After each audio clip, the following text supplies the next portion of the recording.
Hello guys, this is Caesar Creates and welcome back to my channel. And welcome to the second episode of our new series here on the channel. This is the Sandbox mode series in the Jurassic World Evolution 2.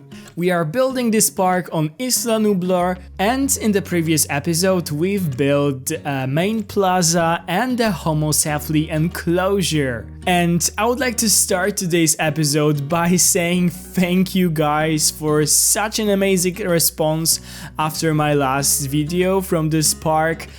You loved it and I loved that you loved it. It really means a world to me, all the positive comments on the likes or all the views. So thank you for that, and I hope that you will enjoy the rest of this series as much as you enjoyed our first episode. So if you haven't seen the last video, I will put the link down in the description and on the screen so you can catch up and see how we've built the main plaza and the Herbivore Enclosure last time. So today it is time to add our first regular big enclosure for our lovely dinosaurs. So as our first regular enclosure, I thought that it would be cool to add a very large and impressive dinosaur, something that will welcome the guests to the land of dinosaurs, that will impress them, that will be basically huge and breathtaking and maybe a bit intimidating. And I thought that the best candidate for that will be one of the sauropods, the big, large and very impressive dinosaur that makes you feel very tiny, so that the first thing that the guests will see besides the Homocephales will be the huge sauropod with some other dinosaurs, and they will basically welcome them to the world of dinosaurs. So as the dinosaurs that will be included in this enclosure, I chose to include some very iconic ones, and the first one will of course be the Brachiosaurus, and you may see them magically appear at some time in the enclosure when I will be building. It is because I wanted to have them before I start building inside the enclosure to see how big they are, so that I won't make this whole habitat too big or too small for them. I always prefer to add the dinosaurs first just to see what is their size basically, because I have this problem in this game that I often do very large habitats, and then this is very hard to find the dinosaurs and they look just weird. That a very tiny dinosaurs have a very huge enclosure. So that's why I decided to add the Brachiosaurus at some point, as you guys will see here in the video. So this is the first dinosaur. The second one is the Parasaurolophus. I hope that I'm pronouncing it right. This is one of the tongue twisters that I told you guys about last time. Actually, one of you suggested that I should tell you guys how the names of the dinosaurs are pronounced in my native language, in Polish, because I told you guys last time that they are completely different, and of course I will tell you guys this time how I would say this name in Polish. But yeah, in English it's Parasaurolophus, and I hope that I'm saying it right. Yeah, very iconic dinosaur with this crest on the head that is used for vocalizations, and I think that controlling the body heat as well. It is really iconic for the Jurassic World Evolution series, Jurassic Park movie series as well. And the last one will be the tiny Struthiomimus, and I thought that those three guys would look very cool. You have those big Brachiosauruses, then you have a herd of the Parasaurolophus and then a tiny Struthiomimus running around the enclosure in a huge herd, and I thought that it would look cool. Somehow like, you know, giraffes and antelopes and ostriches on savannah or something. Yeah, that was my idea basically. So when it comes to the Polish names, the Brachiosaurus is Brachiosaur, the Parasaurolophus is Parasaurolof, and the Struthiomimus is Struthiomim. So as you can see, they're a bit different. For me, they're easier to pronounce actually in Polish because they are somehow shorter. But yeah, there are basically a lot of differences here, and that's why sometimes the English names are hard for me basically. Okay, so let me run you guys through all the things I did while I was talking here in this enclosure. So as you could see, firstly I did some terraforming. I just thought that it would be cool if it will be like a shallow valley or something when the water is accumulated, you know, in a ditch sort of, where the animals would gather to drink. And also it gives like the path for the guests is a bit elevated over the whole enclosure, so that the guests have this really cool viewing from the path inside the enclosure, which I will showcase in the real part of this video, because firstly, as always, we'll have the speed build, and then I will show you guys around the park, so you'll be able to see this view. So to achieve that, I use this trick for using, you know, the water as the terrain tool, because it gives you like this flat surface without you know, the very with basically the harsh edges. So normally when you terraform in this game, you the terraforming tool isn't like very sharp. I just prefer to do it with water because it is like a very sharp you know, flattening brush that gives you more of the control, I think. So I use that a lot. I basically want to like challenge myself a bit to not build so flat enclosure, because I find myself building very flat enclosures in this game, and here I would like to challenge myself a bit. So I will be using a lot of, you know, different techniques of terraforming in this game. I will also use buildings because they are really nice tool of terraforming actually, and I will showcase that in the future videos. So as you could see, I also added the gyrospheres here, so the guests could have basically a very nice tour around this enclosure. There are no, you know, dangerous animals or dinosaurs, so I think it could work. And I always try to hide those tracks a bit with terrain, because I don't like the harsh, you know, track around the enclosure with the dirt or something, so I always try to hide it with painting the terrain in different colors. I also like to mix different kind of foliage in this game because I think it looks way more natural. So, you know, I'll add a bed of palm trees, I'll add gently just touch, you know, the mouse to add one or two trees, like those ginkgo trees like we have in this biome.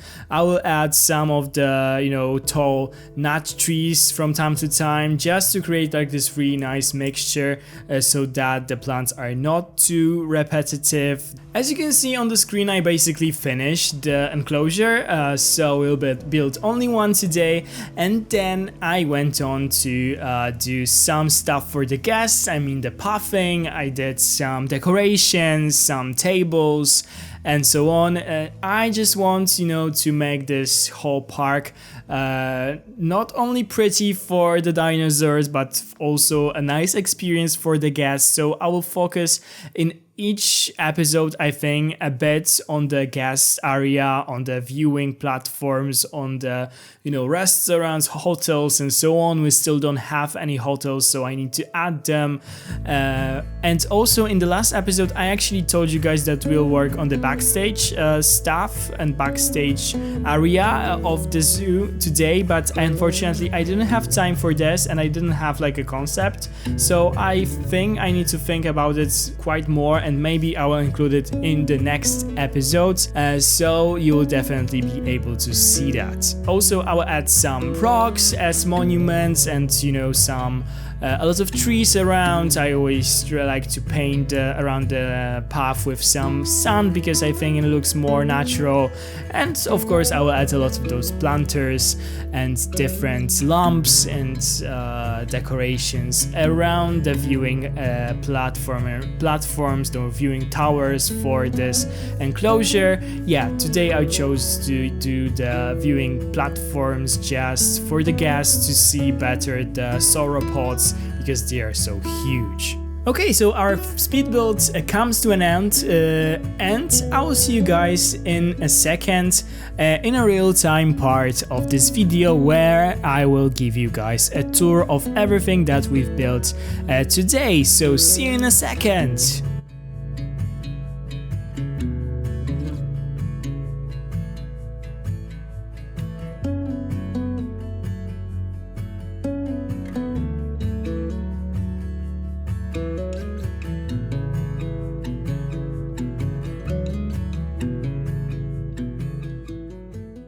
So, welcome again to our park, as you can see, here is our main plaza that we've built in the last episode. Here is our Homocephaly enclosure. I will show you those guys once again because they are so adorable and tiny. Yeah, I really like this pattern. So yeah, as you can see, what a tiny little guy. So, but what we created today is basically this street in here, this like main street coming to this enclosure, and as you can see, the guests just arrive in here, they go through the street and they have this wonderful view for those very large impressive creatures, which we were able to basically do because of the different terrain heights. The path is above the actual enclosure, and that's why the view is so impressive. So as you can see, our guy is trying to come for the fence. What is going on here? Please don't do it. Don't ruin the fence in here. No, he was just like being curious, looking at people, and look, people are looking at him. So yeah, this is so, I love this view. I just love this view with those sauropods there in the, here you have the Parasaurolophus. This is a tongue twister for me, really, guys. And if we'll be lucky, we'll also see our Struthiomimus, the big herd of them. I think we have like 16 of them. And of course, I cannot find them right now because we have 6 of the Brachiosauruses, as you can see. Then, oh, here they are. So as you can see here, our little guys and the Parasaurolophus are here. Basically, they're blocking the gyrospheres from passing through. And maybe I have an idea, like a short one. Let me give you guys a quick tour with the gyrosphere of this enclosure. As you can see, we have like a forest in here, jungle forest. You come first through the forest. There are some huge rocks, and then you go here and turn, and basically you see the whole land of dinosaurs, and this is so cool. So here are those Brachiosauruses. This one is sleeping on the track, so they cannot move, but we'll just omit him, like quickly do like a shortcut. And here we have the Parasaurolophuses, and they are so majestic. Yeah, I love this enclosure. I love the foliage in this game, how beautiful it makes things, basically. And here's basically our little guys. They're in the water, just chilling. So we can go here around. Here's like a field, for them to feed a bit. Here's the towers. And basically this is it. There we go, back. And this is our enclosure. I hope you enjoy it. I enjoy it so much. Definitely this angle is my favorite, I think. as you could see on the thumbnail, because I took the photo from this angle. It looks so cool with all those forests, with those dinosaurs, with the small ones coming here, and you know, the Parasaurolophuses. I need to stop saying this name because it's killing my tongue.